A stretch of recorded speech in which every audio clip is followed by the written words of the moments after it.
sa atong paglinog. Kanang grabe jud akong kakulbato kay patangas mi sa ako ang bana padulong sa Gambahan. Hapit pud mi na datugan jud sa mga kanang yuta gud nga nag-landslide jud no kay ang Gambahan kuan jud siya sa landslide padung didto. Kulba jud kay ko ato abi na ko kanang kato na jud nga time nga kanang mawala na jud mi ba sa akong bana. Pag-abot na pud na mo sa among balay no kanang among balay pud na ano pud siya sa linog, naguba pud siya sa linog. Pero kaluyan lang pud sa Ginoo nga safety akong mga anak, safety mi sa akong bana, gitagaan pud jud mi chance sa Ginoo nga mabuhi no na purpose ang Ginoo. Tapos karon kumana pud sa human sa linog, nabahaan na pud mi, grabe na pud among kulba kay ang diri nabot pud diri ang tubig niya. Nabot na pud sa likod sa among balay, may gani wala ra pud minamta nang amo lang jud mga kaigsuunan. Nawad na pud sila og mga kuan, wala na pud ilang mabalay.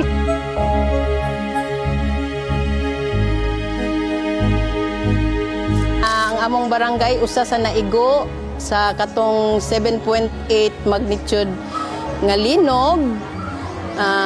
Daghan ang nadamage nga panimalay ug mga infrastruktura, mga tulay. Ang tulay namo naguba og pagkaabot sa July 11 naana pud mi naabot nga kalamidad, flash flood ug daghan pong panimalay ang naanod ug nangaguba. So para sa ato ang household, we have partially damaged 9,172 and we have totally damaged of totally wrecked.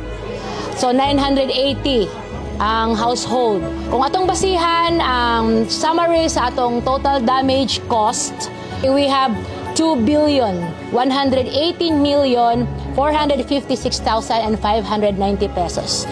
So we have a lot of government buildings, natay mga eskwelahan nga mga na-damage sa katong maong linog nga nahitabo. Nagka-landslide ang among mga kabukiran labi na ang daplin sa Sapa.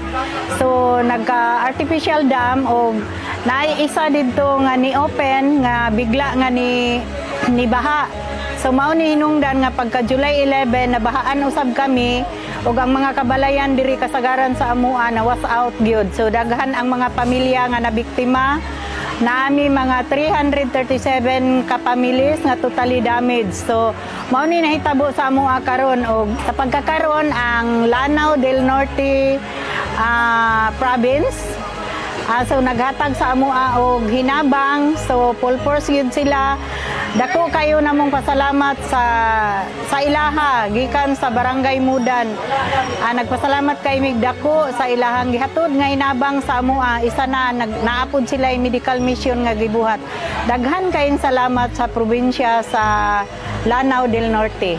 Dako kaming pasalamat sa province of Lanao del Norte, especially po kay Gov. Khalid, na despite sa mong nagian dire sa among barangay, na ajud mo, labas kinlayo mo, nagtabang mo kanamo.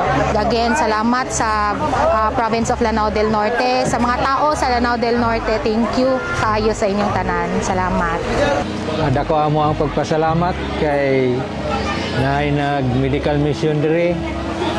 Unya ang amo ang mga problema sa amo ang panglawas adunay maayong advice gikan sa mga health worker, sa doktor.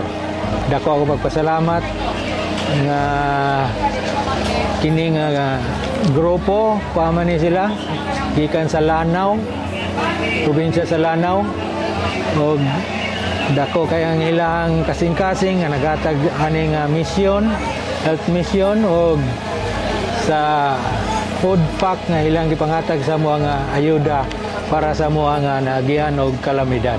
Kami nagapasalamat sa tanang mga residente, mga taxpayers, mga lumulupyo sa Lanao del Norte, sa mga opisyalis gikan sa purok chairman, sa barangay, sa munisipyo, hantod sa provincial local government unit, sa opisyalis ninyo. Daghan-daghan kayong salamat sa inyong tabang nga naabot gyud dinhi sa Malapatan. Dili lalim ang biyahe na inyong giagian, pero naabot gyud mo dinhi og daghan kayong salamat sa kanunay ninyong pagtabang. Dili lang dinhi sa Malapatan og kutong naapay mga ubang LGU o lugar na ma-disaster dinhi sa ato sa Pilipinas. Daghan-daghan kayong salamat, Lanao del Norte.